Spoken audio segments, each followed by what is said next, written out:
22 नवंबर 2007 154 लोगों से भरा जहाज कैसे बर्फीले समुद्र में डूब गया और कैसे ठंडे पानी में कई घंटों तक जिंदा रहे लोग। चलिए जानते हैं इतिहास की दर्दनाक सच्ची कहानी।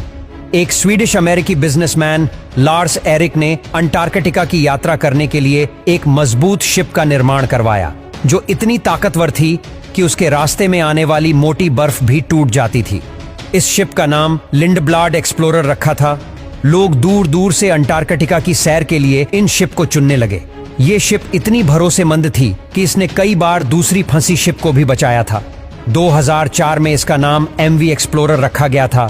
11 नवंबर 2007 को यह शिप एक बार फिर से अंटार्कटिका की ओर रवाना हुई। ये 19 दिनों का सफर होने वाला था। सभी लोग अंटार्कटिका की यात्रा को लेकर काफी उत्साहित थे और इस जहाज के कप्तान बेंट विमन थे जो पहले भी कई बार इस बर्फीले रास्ते से गुजर चुके थे। आधे रास्ते तक सब कुछ ठीक चलता है, लेकिन फिर कप्तान ने शिप को एक नए रास्ते पर मोड़ दिया। उन्हें लगा कि इस रूट से कम बर्फ मिलेंगे और वे जल्दी अपनी मंजिल तक पहुंच जाएंगे। सफर के शुरुआती 10 दिन तो आराम से गुजरते हैं। अब 22 नवंबर की रात के अंधेरे में ये शिप धीरे धीरे बर्फ को तोड़ते हुए आगे बढ़ रही थी। चारों ओर बर्फ के टकराने की आवाजें गूंज रही थीं और यात्री बेफिक्र होकर अपने अपने कैबिन में सो रहे थे। तभी अचानक एक जोर की आवाज आती है और शिप वहीं रुक जाती है।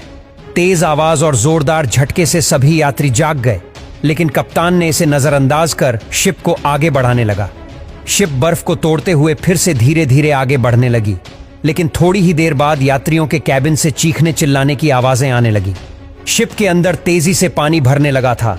असल में शिप एक मोटी और पुरानी बर्फ की चट्टान से टकरा चुकी थी, जिसे जहाज के निचले हिस्से में एक बड़ा छेद हो गया था।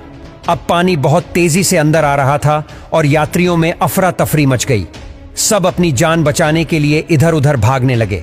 जब कप्तान ने देखा कि पानी बहुत तेजी से भर रहा था, तो उन्हें समझ आ गया कि अब यह शिप नहीं बच पाएगी। कप्तान ने तुरंत अपने क्रू मेंबर्स को डिस्ट्रेस सिग्नल भेजने का आदेश दिया ताकि आसपास कोई जहाज हो तो वो मदद के लिए आ सके। शिप के अंदर पानी अब इतना ज्यादा भर चुका था कि वह एक तरफ झुकने लगी। क्रू मेंबर्स तुरंत यात्रियों को लाइफ बोट में उतारने में जुट गए। ये शिप अब भी अपनी मंजिल से करीब 46 किलोमीटर दूर गहरे समुद्र में थी। जो डिस्ट्रेस सिग्नल भेजे गए थे वो 2 शिप्स को प्राप्त हुए, लेकिन ये दोनों शिप्स MV एक्सप्लोरर से बहुत दूर थीं। दूसरी परेशानी ये थी कि जिन लाइफ बोट में यात्री बैठे थे वहां ठंड से उनकी हालत खराब हो रही थी। धीरे धीरे पानी के भरने से एक शॉर्ट सर्किट हो गया और पूरी शिप की बिजली चली गई। कप्तान शिप को सीधा करने की कोशिश कर रहे थे, लेकिन पानी इतना ज्यादा बढ़ चुका था कि इंजन ने काम करना बंद कर दिया। शिप तेजी से डूबने लगी। कप्तान और क्रू मेंबर्स भी लाइफ बोट में सवार हो गए और अब सब ठंडी हवाओं और बर्फीले पानी में सिर्फ इस इंतजार में थे कि कोई उन्हें बचाने आएगा। इनकी आंखों के सामने उनका शिप समुद्र में समाता जा रहा था। दर्शकों तक समुद्र पर राज करने वाली ये शिप अब उसी समुद्र की गहराइयों में जा चुकी थी। लाइफ बोट में सवार सभी लोग खुले आसमान के नीचे इस दर्दनाक मंजर को देख रहे थे। उन्हें इस ठंडे पानी में घंटों गुजर गए और अगली सुबह होने वाली थी।